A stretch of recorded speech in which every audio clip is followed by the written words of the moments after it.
This is actually quite a dangerous lecture to do, because talking about sex and gender these days is getting more and more tricky, and people are really in a mess. I mean, whatever we can disagree about, people are really in a mess with this terminology.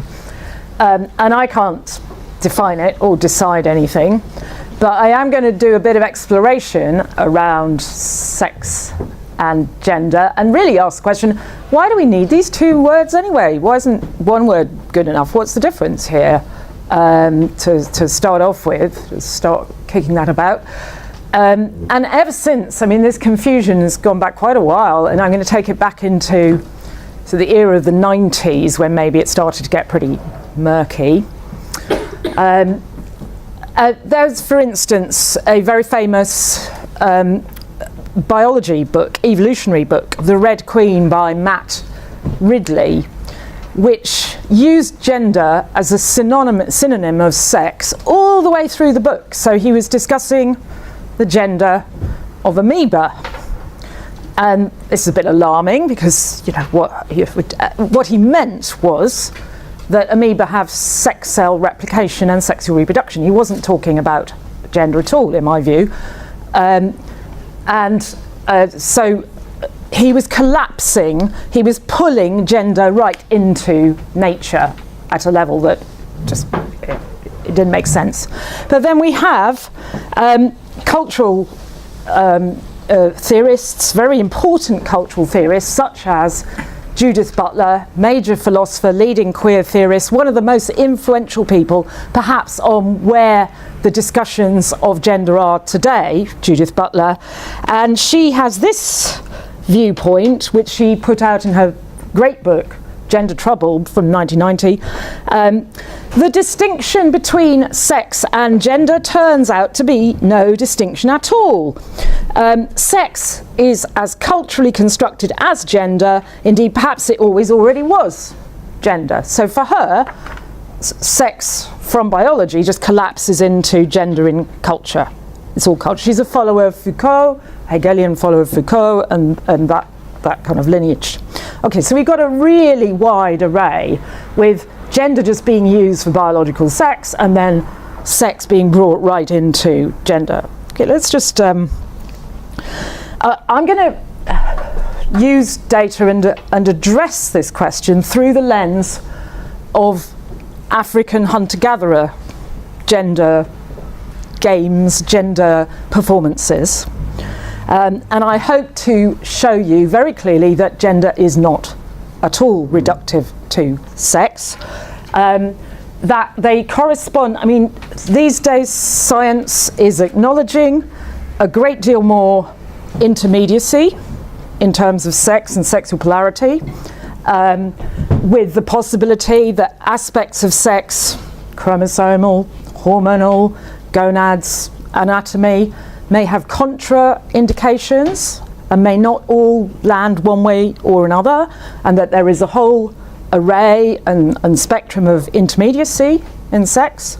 This is clear. But even so, some aspect of sex comes down to some kind of determinism of biology. It comes down to bodies and cells and hormones and something at some level. It may not be crystal clear, but it's coming down to that.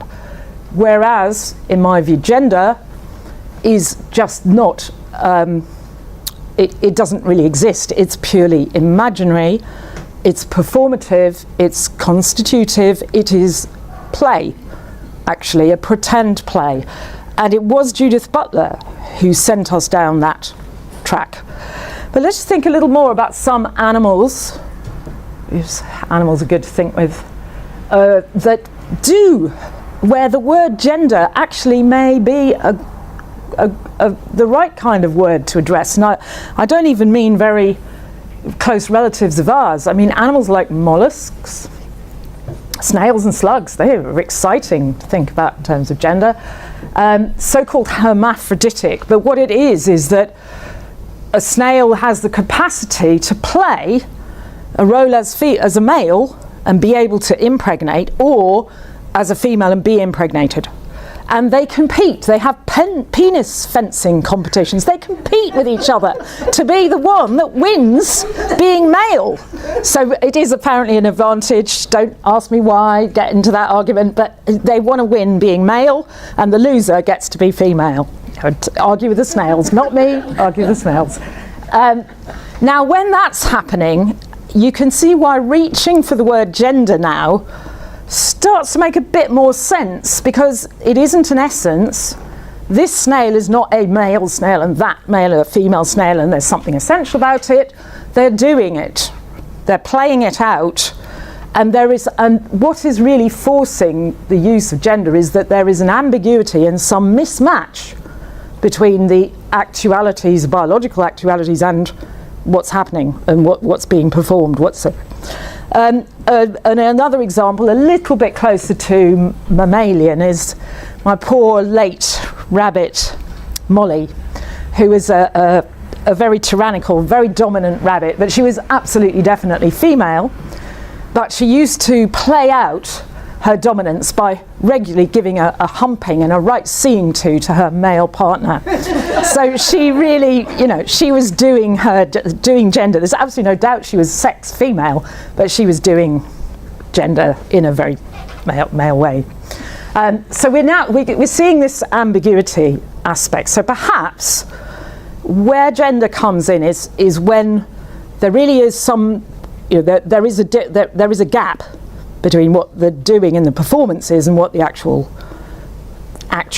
Judith Butler would not agree about actual sex, but she gives this lovely, and Gender Trouble has many interesting things, but she quotes a very famous anthropologist, Esther Newton, who was the major anthropologist of drag culture in the period after kind of Stonewall, the Mother Camp famous book. And she's quoting Newton saying this: "At its most complex, drag is a double inversion that says appearance is an illusion. Drag says my outside appearance is feminine." So she's talking about a drag queen performing. Outside appearance is feminine, but my essence inside is masculine. At the same time, it symbolizes the opposite inversion. My appearance outside, my body, my gender is masculine, but my essence inside is feminine. Now that's really expressing something about a kind of tug and pull between this kind of realities of sex and a performance of gender that also has the possibility of sort of flip and transformation going on there. So something very powerful, very magical and very imaginary about it that's going on.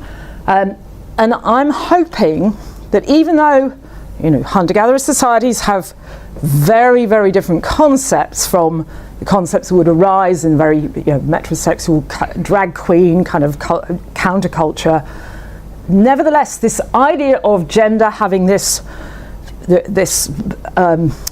fluid, fissile, tugging and pulling, and this capacity of flip and transformation. Judith Butler's metaphor of gender was gender is drag. Doesn't matter if you play your gender absolutely hard onto whatever is your biological sex, it still is a drag performance. You're still constituting it. You're still, the way you sit, the way you walk, the way you, all of that is part of the gender performance, and all of that is drag, even if you're not actually a drag queen playing opposite sex on some dingy stage somewhere. Okay, so let me first, so what I'm going to try and do is to take three kind of heuristic models of gender which go back into the 70s with feminist anthropology of the 70s, Sherry Ortner, who Chris introduced a couple of lectures ago a little bit, look at Judith Butler's take, and then look at, well, what does sex strike theory, which I hope nearly everybody here, apart from somebody who's actually not been here, will know what I'm talking about, but I'll give you the basics, first principle. So I do those three theories first, and then I'm going to look at, just introduce the sources of my data, and then we'll just go to some of the hunter-gatherer data and see where it takes us. Okay. So let's go back to the 70s with this famous essay from Sherry Ortner, still today a major feminist anthropologist. Is female to male is female to male as nature to culture. And the reason for calling Sherry Ortner up, she was trying to resist it as a feminist anthropologist, but nevertheless she presented a very rigid model of gender hierarchy, which she said was lying behind the fact that women everywhere were secondary citizens, somehow oppressed, somehow subordinate.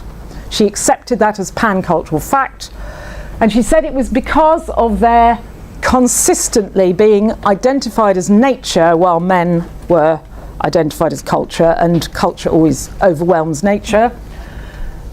So in this, which can be said to be the Western gender model, it is pretty much the patriarchal gender model that we are familiar with in this part of the world, a universal dichotomy of masculine and feminine. So gender is really defined in terms of masculine and feminine, and that goes everywhere. She asserted that this was worldwide, it wasn't just Western. She was asserting it. That masculine and feminine correlate in some fixed way with male and female bodies. So, and then there was a necessary hierarchy that the masculine, the possession of a male body with a penis, meant you were necessarily empowered, and to lack that, you were feminine and disempowered. This is pretty much a reasonable presentation of Ortner's model. She didn't like it, but she asserted that that was how it was. So it's this kind of algebraic. The culture, in her view, dominates nature. Culture, she identified very strongly with ritual power, the power to play with ritual, to perform ritual. And that males were privileged in that power, and therefore power just maps onto sex. This is Ortner's argument, and that is underlying women's everywhere oppression and subordination. But it leaves for an anthropologist, it leaves all kinds of questions, and I'm asking this question through famous anthropologists like Turner, Victor Turner. When you look at gender rituals from peoples all over the world, you get these extraordinary reversals going on where you get liminal states where there's ambiguity and obfuscation.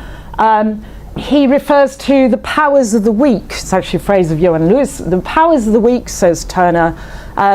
Where do those powers come from if we just have everything like biology is power, culture belongs to males because they have the where do those powers come from? It's not very sure from Ortner that she can explain it. Okay, so now Ortner was important from the 70s. She's still alive, very, very significant today. But she really haunted feminist anthropology right the way through the 70s and 80s, because it seemed that there was no way to break gender away from sex. It seemed to be imprisoned. Gender might be some cultural elaboration. There could be varying cultural elaborations, but basically it came down onto sex. Okay. Until Judith Butler turned up with Gender Trouble, and she smashed it. She just sort of sliced the Gordian knot with this metaphor of gender is drag. Gender for her was just intrinsically liminal. It was always going to be some sort of betwixt between. There wasn't any reality, in fact, in the sex underneath it. As you said, she just saw that sex as culturally constructed anyway. Not even sex was real. Gender itself was a performative play performance. Butler was attacking binary structure. So if we think of Ortner has a very strong binary structure, culture and nature, inherited from Lévi-Strauss, in fact. But for Butler, binary structure just implied compulsory heterosexuality that forced everybody into a kind of unified experience, which was as much oppressive of men as of women, as much. So she wanted, the recipe for her was break out of that binary, break out of any culture and nature, forget the nature. She really wants to forget the nature, pull everything into culture and just create multiple genders, just create rainbow genders, all the genders you want in your wardrobe, and reach in and take them as you wish. That's what she was positing with gender trouble. However, because she's a very principled thinker, Hegelian thinker, she knows that there are performative constraints. You just can't do anything you really want to.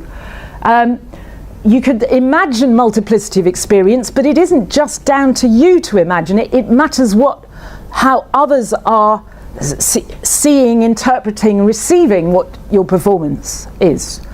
So if we think of, we go to our drag queens, if we think of somebody who's earning their living as a lorry driver, big, strong person, and they're going to perform as a drag queen at the week or when they've got time off, and well, they've got to dress in certain ways. It won't work if they, or will it, if they wear, denim dungarees. There's got to be a sort of exact performance exaggeration of somebody with that physique to go into the completely opposite type of hyper feminine. So they won't be able to wear flat shoes. They've got to have real big heels. They won't be able to just do their hair up. They'll have to have long curly wigs, and they'll need makeup, and they'll need skirts and curvy. So performative constraints exist which kind of keep the binary on track. It's just the expectation there. So can we get multiplicative experience? And again, if you think of Victor Turner with his notions of communitas coming out of ritual experience, that is very much the thing that's unifying for Turner is that everyone does have some sort of unity of experience rather than total multiplicity. Anyway, we'll leave Turner out of it for now. Just focus on Ortner and Butler. Now I'm just going to say about sex strike. Everybody, I hope, knows roughly what I mean by this. If we start with sex strike, so this is what Chris is saying about the origins theory. If we start with sex strike, where does gender come from? I'm going to make the bold assertion that gender wasn't even there prior, apart from things like my rabbit or things like snails, or maybe primates play gender when they're doing kind of dominant, pretend sexual displays and so on. Sex strike, whereas Butler has gender kind of entrapped by compulsory heterosexuality, sex strike, the only thing compulsory is non-heterosexuality at a certain phase of the moon.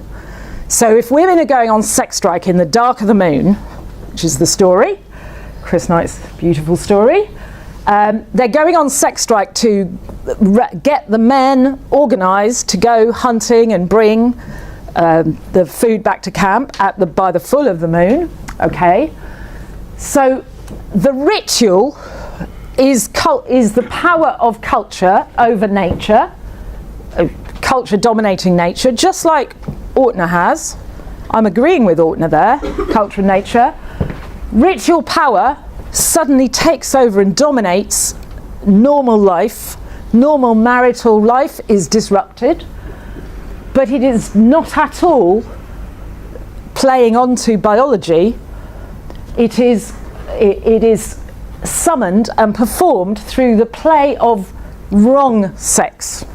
So women go on sex strike by signalling we are the wrong species, we're the wrong sex, and we're bleeding anyway, so what are you going to do about it?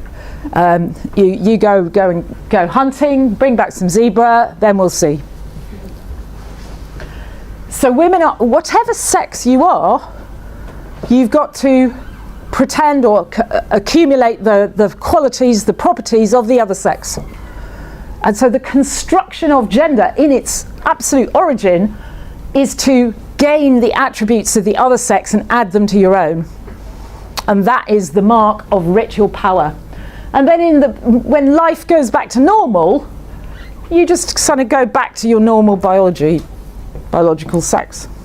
So the oscillation is not between an empowered masculine and a disempowered feminine. It's between an empowered gender where sex gets fused. The attributes of both sexes are fused, and a less powerful, a weak gender where basically sex is disambiguated. You go back to biology. Okay, we share, this is saying, like Ortner, we have a binary structure going on, but it's not male-female involved. And like Butler, gender is drag. From its very first, it's always drag. It's never been anything else. Wrong sex, wrong species, whatever. But in this model, ritual has a kind of a unifying tendency, rather than Butler's imagination of this total multiplicity going on.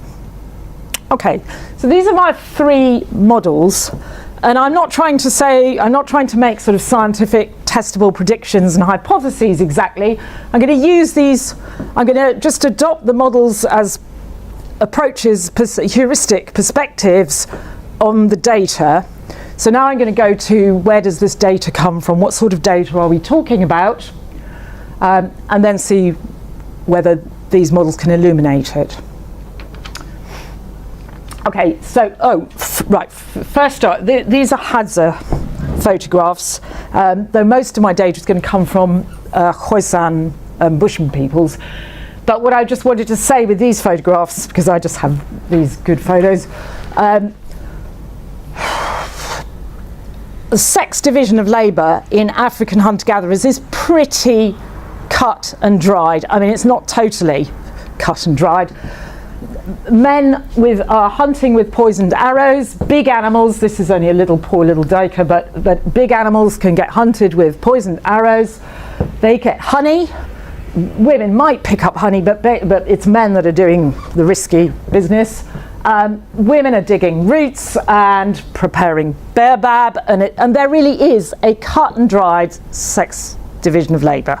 I mean, it varies a bit here and there, but in the Bushman groups, in the Hadza, in the Congo groups I'm talking about, it's pretty cut and dried. We heard from Mark Dibble last week on the Agta. Even with the Agta, whereas some of the most sort of proactive women in terms of fishing is still a very cut and dried sex. So you would think if sex and gender had some reductive relationship, that this is about as reductive a society in terms of sex roles as you get. And so wouldn't it produce a highly reductive gendering of masculine and feminine? And I hope I'm going to persuade you, absolutely not at all.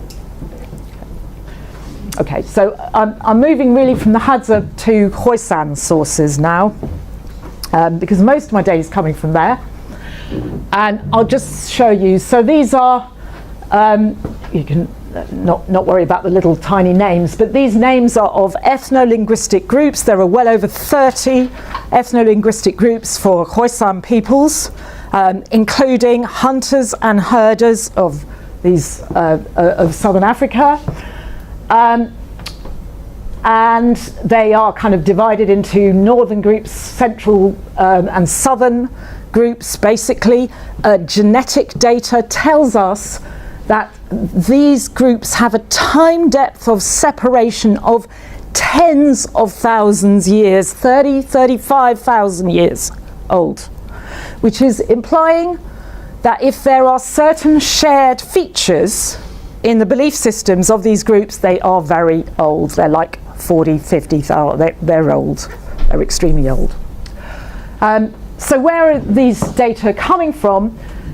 There has been significant amount of recent ethnography of ritual practice, including gender rituals and healing rituals. From the Kalahari areas, the Junkwasi, one of the classic groups, I'll mention quite a lot of Junkwasi data. I'll also talk a little bit about Ku, who are sort of the Jude group up in Angola. So there's quite a lot of data coming from recent historic ethnography there. Okay, just to say, later in the like 4 weeks today, a really wonderful talk will be done by Chris Lowe, who has experience with healing ritual with quite a number of these groups. So he will be telling you a lot of very interesting stuff there. So in addition, so this is recent historic ethnography, and I'm actually going to read a bit of quite recent stuff from that. A very important source is this source of folklore collection that comes from the group here, the Kham, down in southern Africa, who are now believed to be a language group extinct. What that means is the Kham people got hunted and driven out of their lands by farmers and settlers coming in with cattle and so on. Now, where this folklore collection comes from is the extraordinary work of Wilhelm Blake and Lucy Lloyd, his sister-in-law. Wilhelm Blake, German linguist, philologist, working in South Africa, down in the Cape Town. And he became aware that there were a whole lot of convicts on the Cape breakwaters who were speakers of Kham language. And he arranged with a rather enlightened sort of colonial governor to get some of the Kham people to come and live in his house with himself and Lucy Lloyd and learn from those people their language. He was fascinated by the possibility of learning the Kham language, learn their language, learn their stories, history, culture, and they produced this extraordinary collection of folklore, which is an enormously rich resource. It's so precious because most of the Kham people have, and their language has disappeared.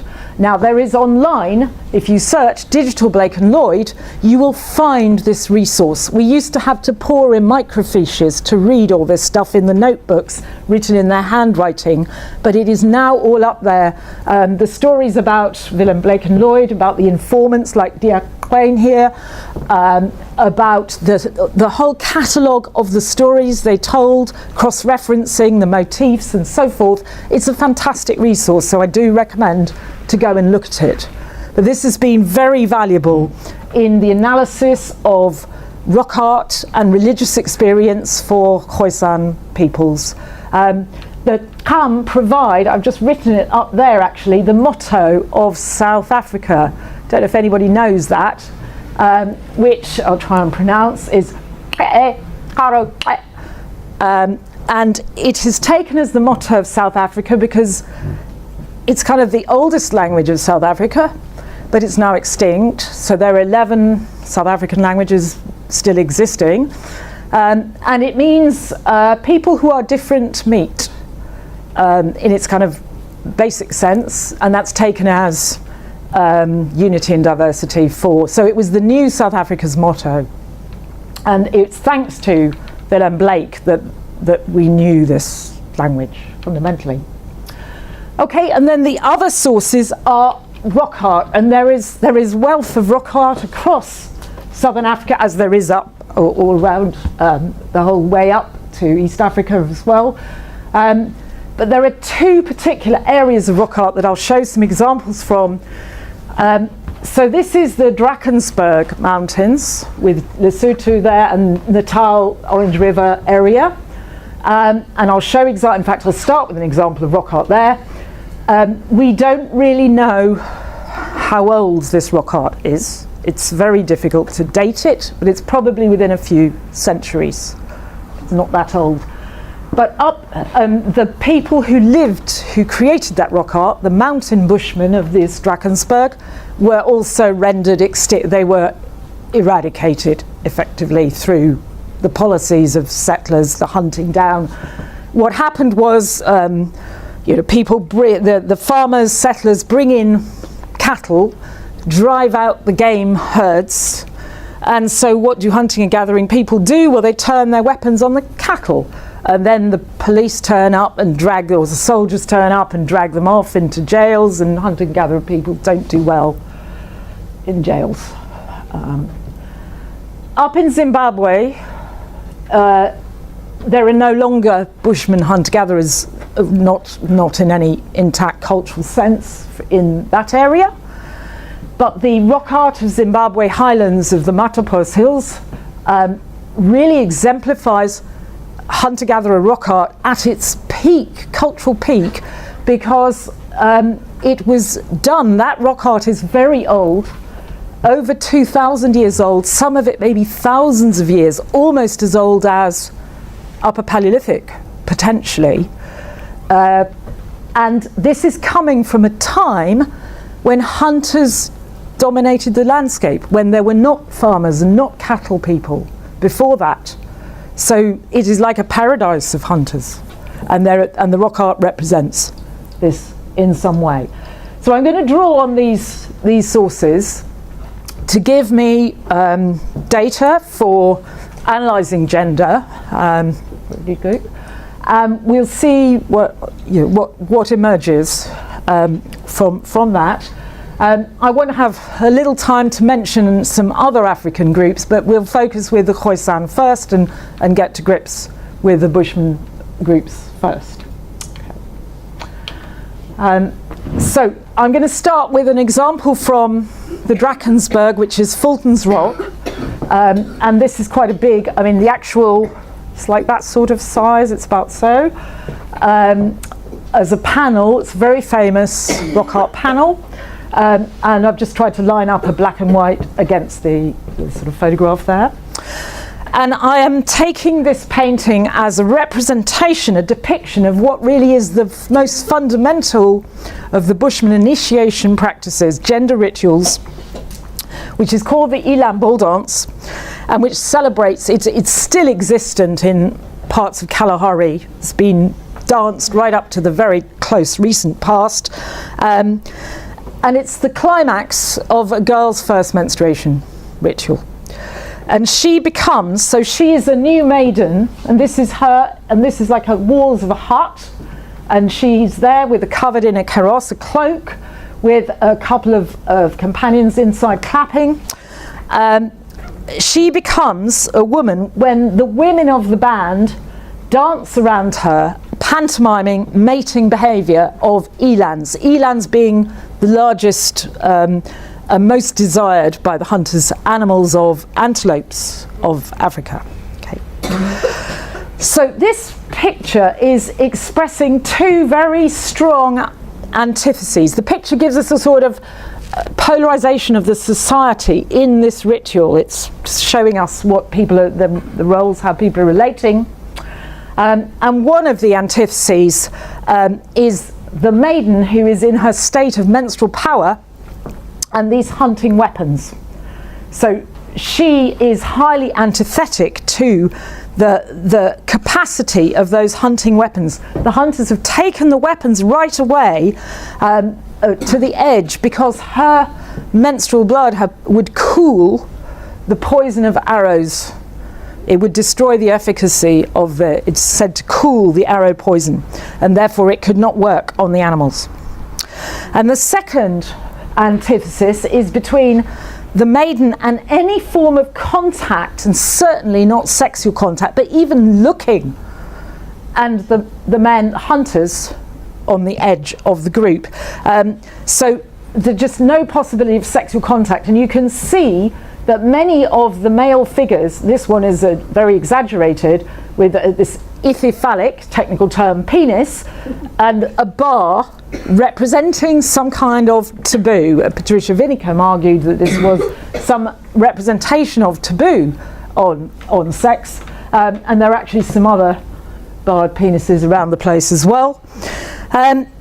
So there is a very powerful taboo which does indeed exist in these Eland ball dance type rituals against any kind of sexual contact, but girl and men, and yet The entire performance in the creation of the girl as a woman is a sexual performance. It's a fantasy performance of animal sex, where the women are dancing, exposing, and their buttocks are quite naked with these little tails that are in the real life ostrich eggshell, little sort of swingy tails, and they are dancing and pushing their buttocks towards the girl in the heart, and they are pretending that they are eland cows mating, and she is made out as if she is the eland bull.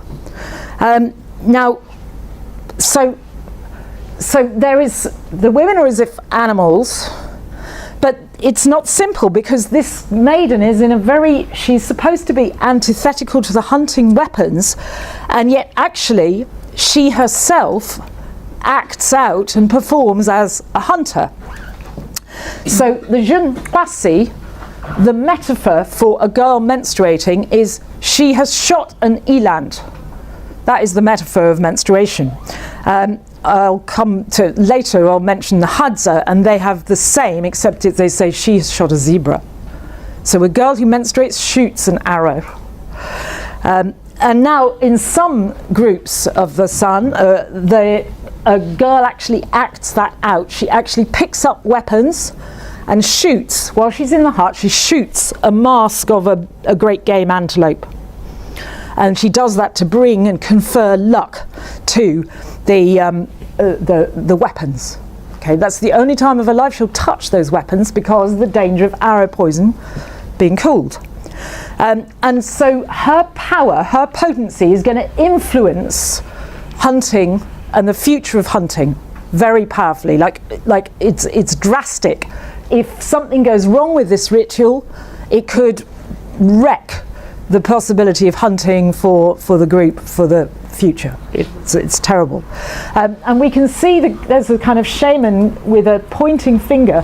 That is actually, you can see it better in fact in the painting. That is an eland being summoned to this dance, which uses a very ancient scale of music, the eland music. And so this eland is being summoned as the women are performing a dance that evokes a special noise that eland, when they are big, strong bull eland, make when they're trotting, because their tendons click. So the maiden is a hunter, but she's also the most desired hunted animal. So we have this picture, which famously, it's very dark here, but is famously on the cover. Has Chris Knight's book, is it on there with the picture? So the girl is painted with markings. This girl of Khoesan group has actually got Hemsbok markings, another great game antelope, but the dance is still called the Eland dance. And David Lewis Williams, the great rock art specialist, asked from the jeune Khoesan, why is it called the Eland bull dance? And one of the jeune Khoesan women said, the Eland bull dance is danced because the eland is a good thing and has much fat, and the girl is also a good thing, she's all fat, therefore they're called the same thing. So this is quite clear that there's an identity of the girl and the eland as the bull. And there's a lot of effort. The ritual, the language that she uses, she has to use special words in relation to the eland, because it's as if her own flesh is eland flesh. And what's so special about the eland? So, and my people that I've researched, the Hadza, would also have this discussion as well. So the jeune Khoesan told Lewis Williams that amongst antelopes, females are always the bigger, fatter ones for most antelope species, and therefore elands are females are the ones they want to hunt. But in the case of the eland bull has this enormous amount of fat around its heart, which is the ultimate desired kill for the jeune Khoesan and other San groups. So it's the desired prey, and this is unique to the eland, that it has this peculiar, the eland bull has this peculiar androgynous female fatness. And we see it beautifully in this example of a rock engraving from Transvaal, in fact, and it's beautifully encapsulating within one outline the androgynous, gender, flexible, fluid characteristics of the eland. So this is the male outline here, with this great big dewlap, because of this enormous amount of fat around its heart of a mature eland bull. The female has a fatter sort of belly, the male's belly, so this is like the penis sheath of the male. So they've literally encapsulated the female and the male into like one animal in that engraving. So it's a very powerful depiction of androgyny. And the girl in her menstrual hut is, this is a special, this emphasis on her special fatness. She is the eland bull, and that bull is a curiously female bull in its fatness. So the women who are dancing as cows around the hut are dancing as mating to the girl as the bull. Okay, so I'm saying we've got, in the girl's initiation, the girl is playing the hunter, the role of hunter, and the girl is playing as the eland bull. But there are two other particular relationships which make her as if she's male. And one is her relationship to the moon. The moon is really fundamental in this whole framework. So very many of the Khoesan groups would keep the girl into the hut until the new moon's appearance, and then she would be allowed to be released from her seclusion at the same time as the new moon appeared on the sky, because the idea was, well, it's about fatness again. So as the moon waxed fatter, so the maiden would wax fatter, and that implies things about the eland, obviously, becoming fatter. Also, the moon and the maiden had the same powers of dripping, cooling liquid onto arrow poison. The moon had the capacity to spoil the arrow poison, just like the maiden does. Men are not supposed to look at the menstrual girl in her hut on pain of being turned into rocks and stones and trees. But this was expressed in terms of not looking at the moon once game was shot. This is from the calm people. So the moon, as it waxed, very like the eland in its fatness, which is so androgynous, the moon as it waxed, for the northern Kru people, they said, as a man it comes, as a woman it dies away. The moon itself is gender mutable, according to its phase. So this means that the maiden born at the new moon is effectively born as some male entity. She's got a male aspect, and just as she governs the luck in hunting, the hunters would address prayers to the new moon to enable them to see in the hunt and to give them luck in the hunt. It was very strong, and that would be something that the Hadza would also do. The other particular gendered aspect for the maiden, woven into this identity of the maiden, is marked again by a mutable gender, a flexibility, fluidity, literally, of gender, of maiden, the eland and the moon, also the rain.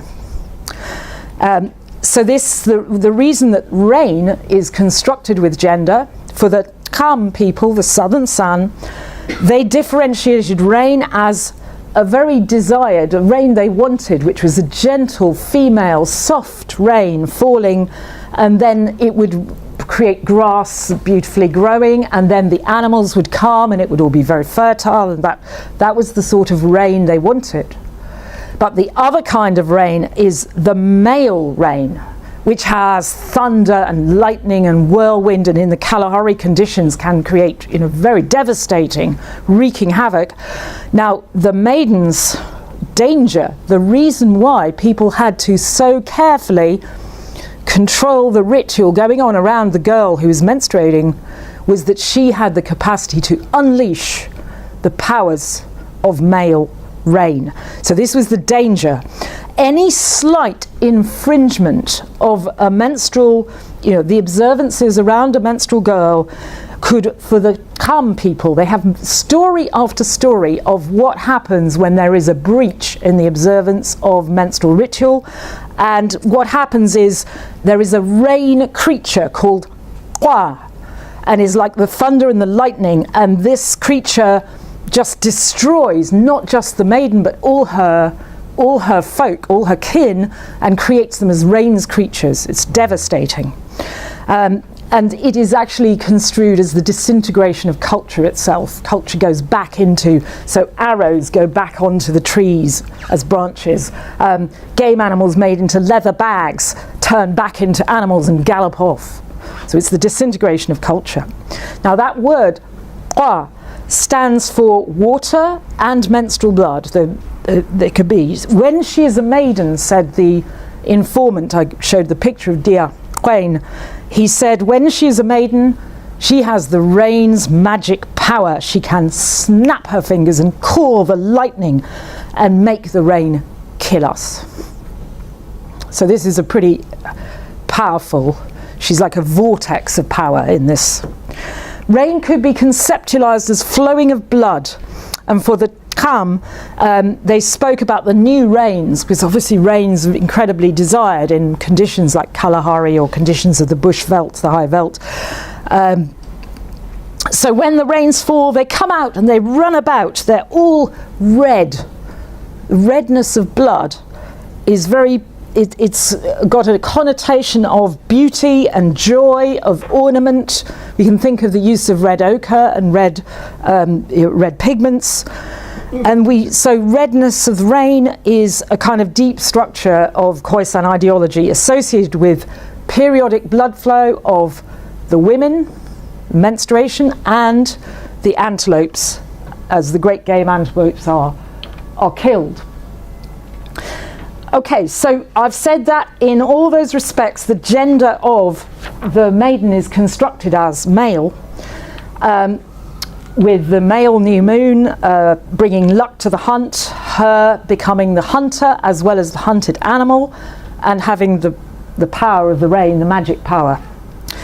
There are very close parallels which have been argued by David Lewis Williams, by Roger Hewitt and others, in terms of the Bushman boys' initiation, which happens with the first time that a boy kills a great game antelope like an eland. And if we just compare Khoa from the Kalahari to Kham, the remnants that we have from the Kham folklore of the first kill observance, these are extraordinarily close in parallel to menarcheal ritual. And I will back that up with a more recent ethnography which is saying the same thing. First of all, the boy and the girl both have a profound symbolic identification with the wounded prey, the wounded eland, expressed in many ways. Just as the girl, I don't think I said, the girl when she comes out of her hut has to keep her head down and make sure she doesn't look up.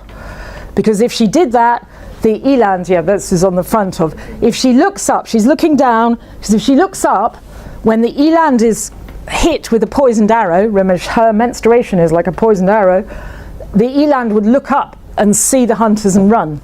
Okay, so she keeps her eyes down. Similarly, the boy hunter, at the moment he's shot the arrow, so the arrow, the head of the arrow goes into the hide of the animal. It carries the poison that is then going to work its way into the bloodstream of the animal. The animal will run. It will run fast, but slowly, the poison seeps in and the animal is getting slower and slower, and that enables the hunters to track it over a long way. But the boy, he doesn't say or do it. He's keeping his eyes down.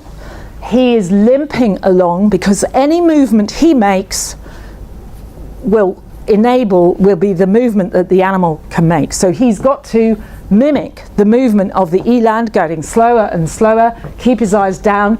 Just like the girl, he gets marked with exactly the same tuft forelock designs of the eland's face. He gets smeared with eland fat. He has just the same identification. Like the girl, from the moment he shoots that poisoned arrow, he's almost the same as the menstrual girl. What happens when he's shot that arrow, the arrow shaft falls away. He can't even touch it. He has to wait for some other hunter to come and have a look and check it out.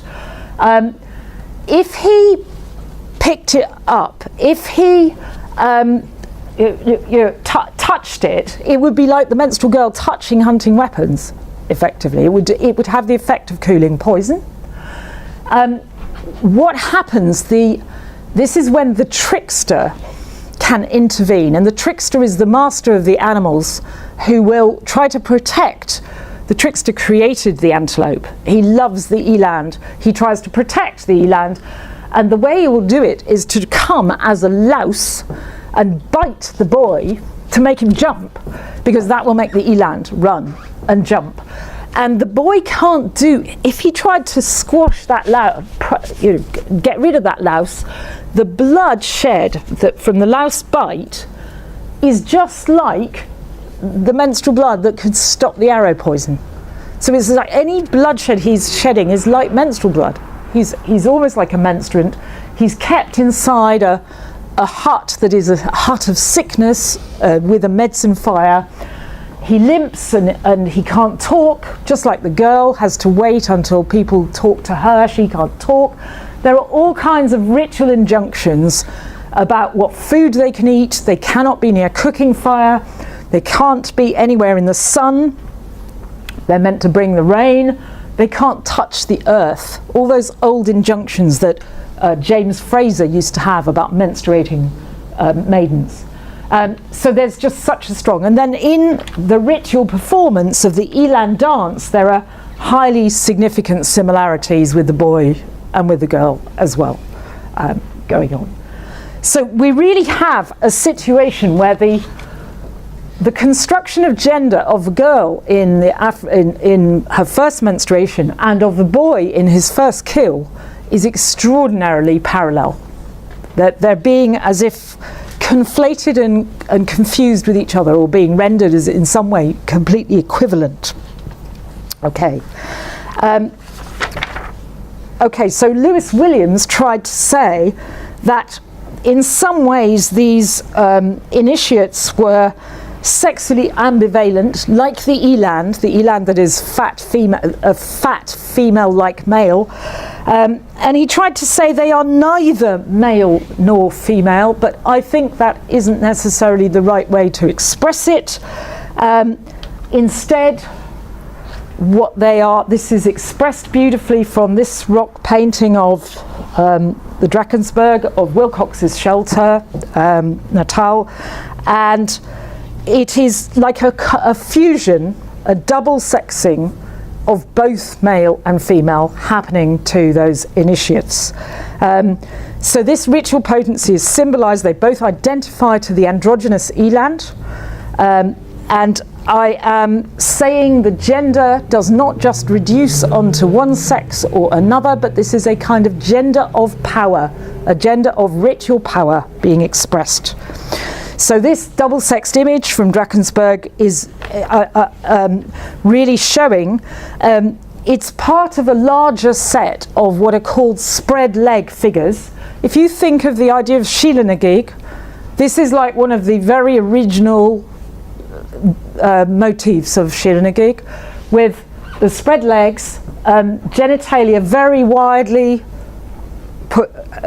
demonstrated, and in this case, vulva, some very penis-like shape, this potency, this great red blob of potency that seems to have association to menstruation as well. So now Lewis Williams has looked at that with colleagues, and he's tried to interpret this in terms of shamanism, of healing dance, But Anne Solomon, I'll talk more about Anne Solomon's work and interpretations.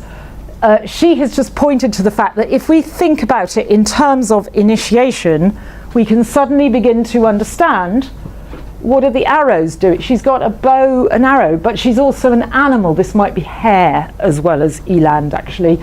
But so she is both a hunter, but also something hunted. She is fat and powerful, fat and good, definitely. She's a maiden at menarche, constructed as a kind of unified power of gender. Hunter, animal, rain on these stripes and dots, it might be. So she's bloody, she's fat, she possesses a vulva, a penis, and we see it again. This isn't just one figure, as I've said. We get this patterned in the whole area of Natal, Orange River. We get many examples. And as I say, spread leg figures go from southern Africa right up East Africa. It is a common motif. In fact, I could point to examples in the Upper Paleolithic from European rock art as well. And it is an expression of taboo and ritual power with a fusion of gender as its source of power, a fusion of sexes in gender as its source of power. Okay. Right, I'm moving into the Zimbabwe. Let me see. I'm going to go to about 8 o'clock. I'm sorry. I'm going to do so. Hopefully we can end at that. The Matapos Hills, Zimbabwe. Just to give a couple of examples from this very old rock art from Zimbabwe. And this could be more than 2,000 years old. Again, if we look through the lens of initiation ritual, we can start to make some sense of what is being represented. So this is very characteristic motif. Excuse me about the presentation, because this was Peter Garlake in his research, and he managed to cut off the edge as though this was not important, to keep the figure in the picture. So I'm just showing you what happens with that figure there. In these depictions, there are always at least two females. They're usually pairs. So there's another female figure. This very large fat. We think of the Upper Paleolithic, it's sort of fatness, but the fatness is a connotation of power and potency, really, not to be necessarily interpreted literally. And she has this great ribbons of blood flow between the legs, up through the horns of the great antelopes there. So linking her to the great antelopes. Fatness, potency, carrying some sort of ritual paraphernalia as some sort of crescent shape there. Very reminiscent, I have said, of the Venus of Losel in some ways. Okay. And again, more obese, potent women. Obese, we say fat potency. Blood flow of the legs, pairs of women, ritual paraphernalia, again that crescent shape. Okay, here again. Peter Garlake points to the fact that the manes, these hair-like manes on the back, on the heads of these women, they're normally only seen in hunters, and these particularly ritually empowered women. And then if we look at, so androgynous aspect, and if we look at figures that seem to have male genitalia, we're also getting this androgynous fatness, which sort of looks like as if it could be pregnancy, but there seem to be males. So Peter Garlake refers to the ideology of the fat female bull, the Eland bull with this female fatness, and that somehow men are being ritually empowered by identity with that. So we're getting this flipping of androgyny all the time. Okay, I'm going to lose the Hadza to the time being. I'm not sure I'm going to make the Hadza today. So I'm going to reach back to my models, and in particular, I'm going to look at the model of Sherry Ortner, and the person who used Sherry Ortner's model is the very knowledgeable and scholarly rock art analyst Anne Solomon, who is a great scholar of the Kham materials.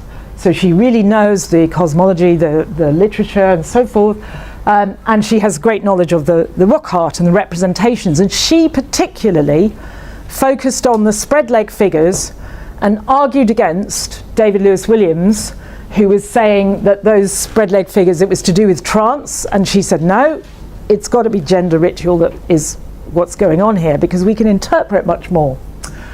But she started to apply Sherry Ortner's masculine and feminine.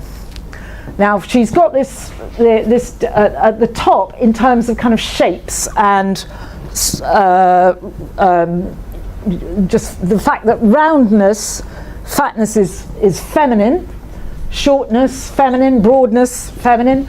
Here the gendering is the other way. Masculine means tall and slender and narrow and sharp. So this is just a sort of grammar of shapes. Okay. And I'm going to pull this out. And then she brings in, remember the moon has a gendering. So full moon is round and fat, it's female. New moon, tall, slender is male. And then she puts blood on one side and water in the other.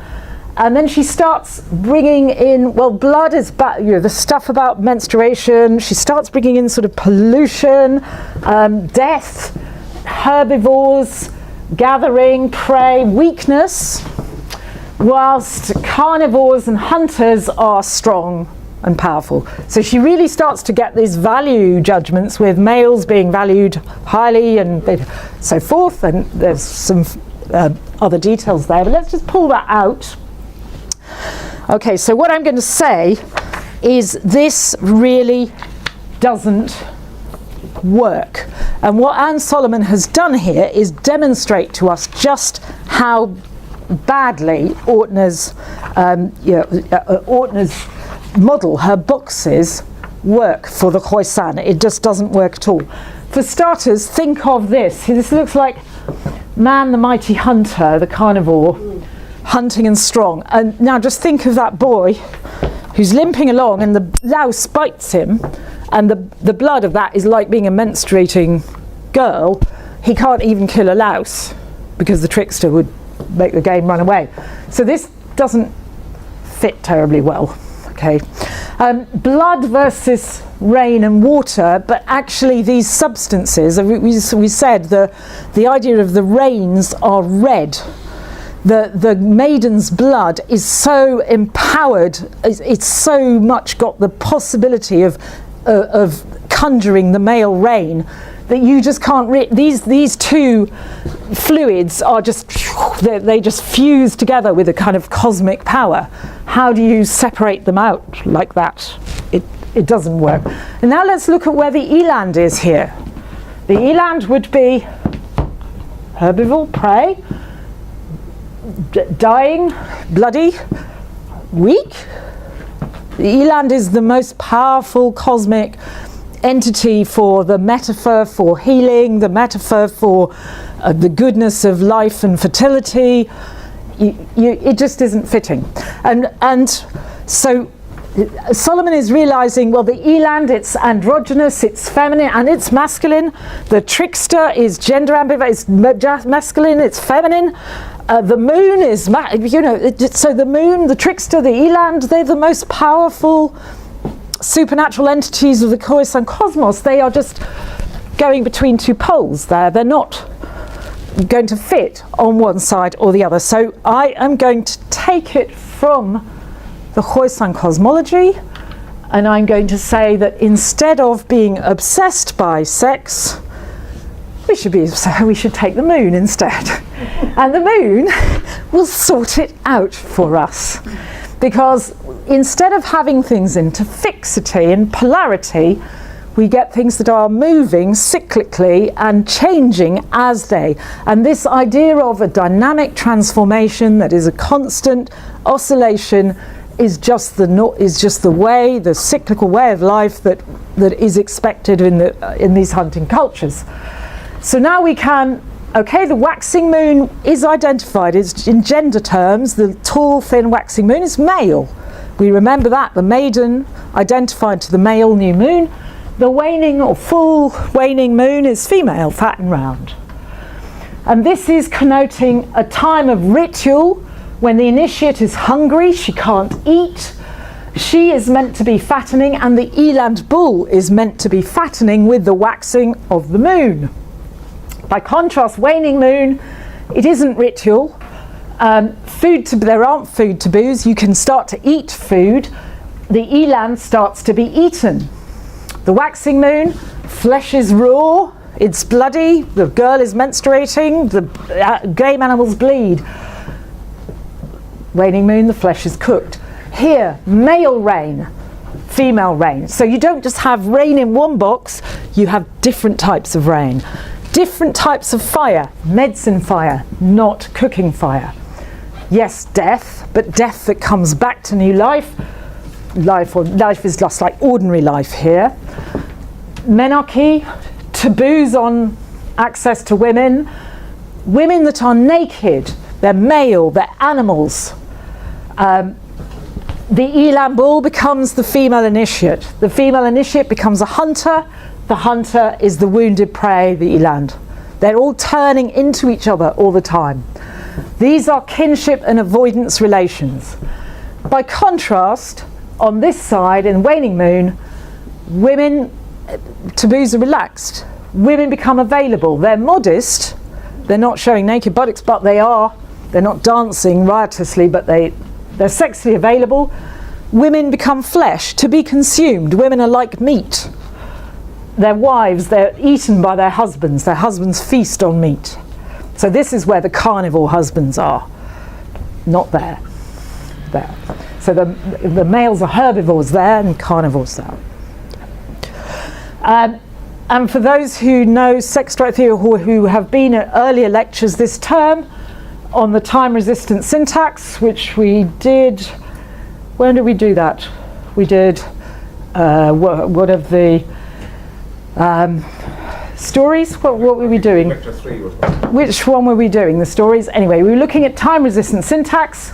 We were saying it came out of the sex strike model, dark moon to full moon, dark moon, the time of sex strike, women menstruating, waxing moon, seclusion, the other world, night, wetness, bleeding, raw, hunger, flesh taboo, gender inversion, wrong sex, wrong species. And these are all the ritual power signals switched on, and this is the suppression, the ritual power signals switched off. Okay. Right, if we just focus on the gender terms quickly. Oh, my voice is going. What are we actually left with? So that waxing moon of ritual menstrual power produces a gender of power where all performers are going into the mode of animals, becoming the Eland. Women, particularly male, in their performances, sacred and unassailable, they're completely taboo. Men are also becoming bloodied and wounded, as if they're the wounded prey, identifying to their bleeding sisters. But both sexes have a conflation of sexual attributes. Both sexes are sharing in that gender of power and entering it at the same time as a kind of unified gender. When gender of power relaxes, it's as if gender kind of gets suppressed, and then everybody just becomes human, but also biologically sort of sexual, normal biological sex. Women are women, men are men, women are female and available, all the flesh is cooked, sexes get disambiguated, heterosexual versus kind of androgynous. That's not really an opposition, but you can see what's going on. So the oscillation of gender is just nothing like masculine and feminine at all. It's an oscillation between a fusion of power in the gender of power ritual phase and a relaxation of taboo where sexes become disambiguated. So it goes between fusion and sharing of sexual attributes to disambiguation of sexual attributes. And this is framed by the dynamic, moving, flexible, gender mutable phases of the moon and the Eland. I can just about finish now. Just to mention, I can't really do too much on the Hadza, it's too much. Just to mention, some of you will have seen Jerome Lewis's incredible, it was actually Bruce Parry's film, wasn't it, made with Jerome, with the Bayaka of the Ngoku, the Women's Secret Society. Some of you will have heard Jerome talking about it, and these are performances. You can see the women of Ngoku in the Bayaka Central Congo, sweeping the men out. They have this militant dance formation, sweep the men out of the camp. Men are hiding in the huts, so Jerome's taking this photo from a long way away because he can't get close. And this is just showing the girls proudly as initiates afterwards, making a mockery of men's sexual ineptitude, singing and chanting, singing their little hearts out about how old men are no good, their testicles are broken, the penis is useless, and this is total they are just adopting, mimicking male performance, and this is the gender of power in action, without any doubt, in my view. The situation with the Hadza is complex to be discussed, but they are enacting in their initiation. They are, again, they become the hunters, and they hunt hunters. They hunt the boys with their with these sticks that they chase after the boys. They are enacting an origins myth of matriarchy, of the woman with the zebra's penis. The metaphor of menstruation is the girl has shot a zebra.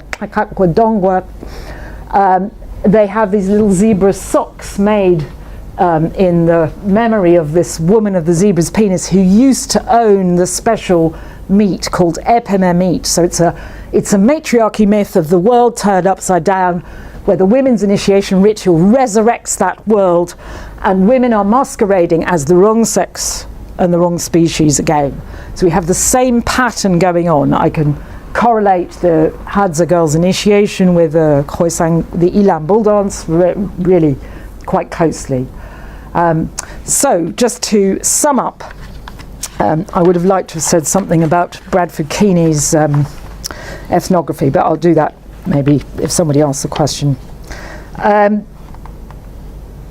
What is this model saying about gender at origins? The whole ritual domain comes into being on the basis of a sex segregation and sex solidarity.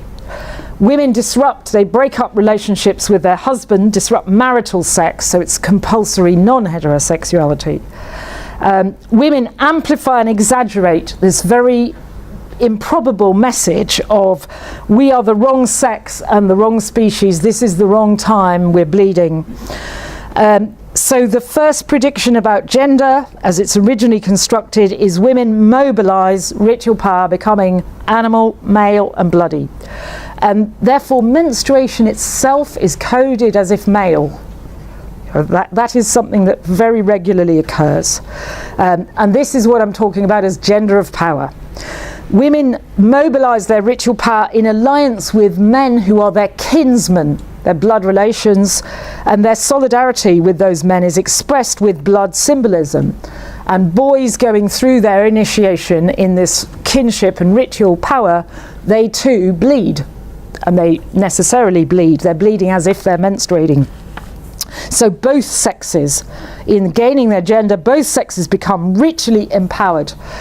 Gender indeed constitutes the relations between the sexes because it's separating sexual partners in the phase of ritual, but we don't have any simple male-female dichotomies in this newly constructed domain of gender because of this kinship solidarity.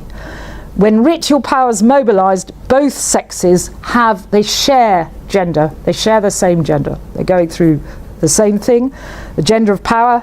The opposite category is kind of gender gets drained away or suppressed. Weak gender corresponds to the status of marital availability, when the sexes can come back together, can have sex, the taboos are relaxed.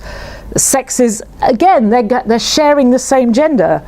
of relaxation of gender, but the sexes are disambiguated. Men are men, women are women. So most basically, symbolic reversal has been central to gender from the beginning. It's always been there. It's never been separate.